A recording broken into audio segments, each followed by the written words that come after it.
Hey everybody, it's Dr. Trey with the Trans Trainer, where I provide physical therapy, post-op programming, and fitness coaching to other queer and trans folks. Today, I wanted to build on some prior videos that I've made about how to do self-scar tissue massages and self-lymphatic drainage massages. Today, we're going to be talking cupping and how we can use this, for example, post-op surgery, but also just to improve mobility along any kind of fascial line throughout our body. However, if we are talking post-op, any kind of surgery, those incisions need to be really well healed. So usually I'm not doing this onto the actual incision for at least a month post-op, but basically there can't be any areas where that incision is still open. It can't be too fresh or you're just gonna literally make yourself bleed, which is not what we're going for. However, you can start a little bit earlier around the incision line, but again, I'd still wait 2 or 3 weeks at a minimum before starting this. Now, cups, I have the hard plastic kind.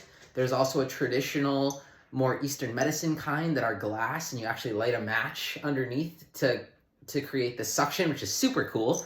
I just have the plastic ones. They do also make silicone ones as well.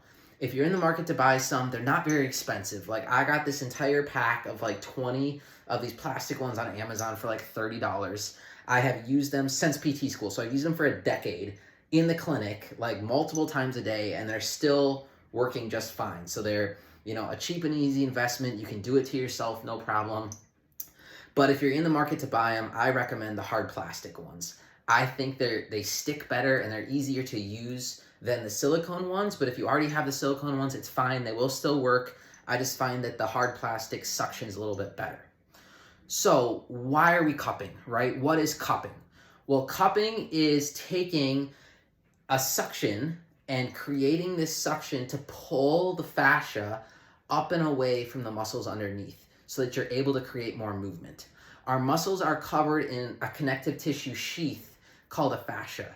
And when that adheres down, for example, after any kind of surgery where there's scar tissue and that adheres down, it's going to limit your mobility and it's going to make you feel globally more stiff. So what we can do is we can help lift that fascia away, and then we have 2 options with it. Well, technically 3.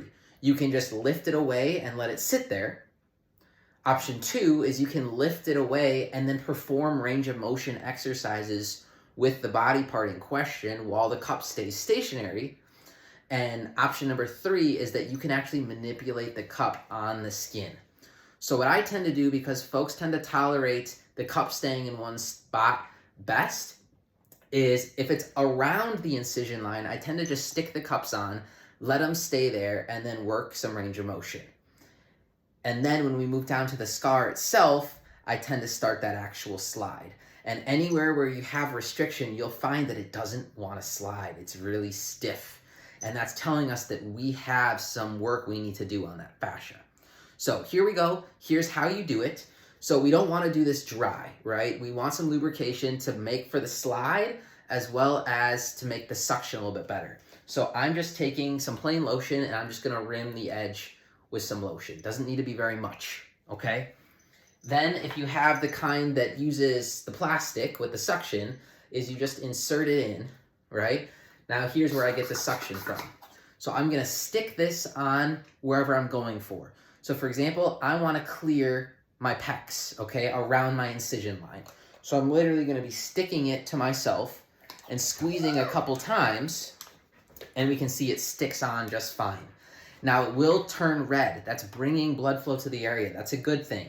And in general, the darker the color you turn, the more fascially restricted you are. So this will create some bruising. I tend to bruise pretty easily from it. I might be black and blue and then eventually even turn like a yellowish green up to a couple weeks after, right?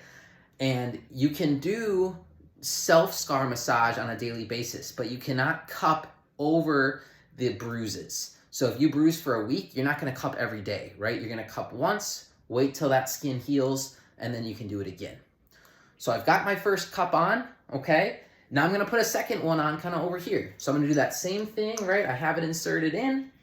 I'm going to rim that edge with some lotion, and now I'm going to stick it on the side over here. I'm using a pretty large cup because it's a big flat surface area, right? The cup has to be able to stick flat.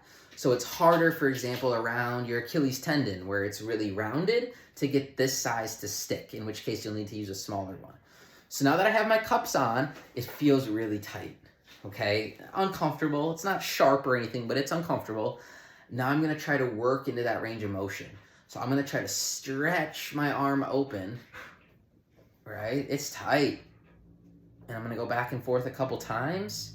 If you're having difficulty even accessing that, use a wall or something to help you, right? I can put my hand on the wall and I can use that to help stretch me open, or I can grab the edge of the doorway and use that to stretch. You can start to see my skin's turning red. It's gonna look like you got attacked by an octopus. And people ask, well, how long do I leave it on? 30 seconds, a minute, right? It's not gonna stay on 10 minutes. If it's getting really, really dark, take it off a little earlier. So I've left it on, it's definitely getting red.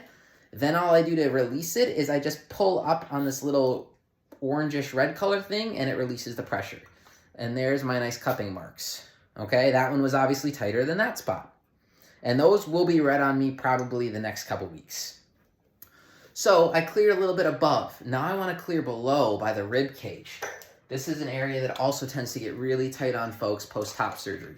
So I'm going to put it just below my incision. I don't have to reapply the lotion every time. There's already some on the cup. And stick it down. The ribs tend to be a little bit more tender. And go off to the side. And again, you can hear it wasn't sticking because it was too much on my rib bones. You might have to kind of finagle it a little bit if your ribs stick out to find a spot that it sticks to. Now, instead of going directly out to the side, because I don't feel a big stretch with that, I'm going to come up so I get a bigger stretch. So it's not rocket science. You don't have to do the perfect movement. Move in areas where you feel a stretch. You know, I went out to the side, I didn't feel much. I went up overhead, I feel a lot more. So this is where I need to work. And I'm just going to do some kind of snow angels in here. And you can see this one's turning pretty red, this one not as much. So that area is not as tight. And this is definitely where I feel it. Okay. You can even do some deep breaths here, get that diaphragm to move, get the ribs to open up.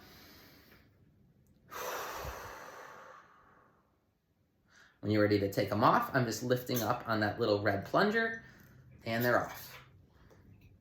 So you can do this anywhere in your body, but if we're talking top surgery, we want to do it around your chest and shoulder. So I'll usually take this all the way up on folks, get the front of their shoulder here. I'll come up underneath the armpit and lat. That tends to get really tight after we haven't moved our arms overhead for a month. You can even get the backside. You can get your neck. Anywhere is fair game. So that's how you would do step one, okay? Now, it's 4 weeks post-op, 6 weeks post-op. You've already done around the incision. It's looking fine. Now you're ready to get more aggressive on the incision. Now, usually I would use a little smaller cup, but I just have my big one today, so that's what we're going to use.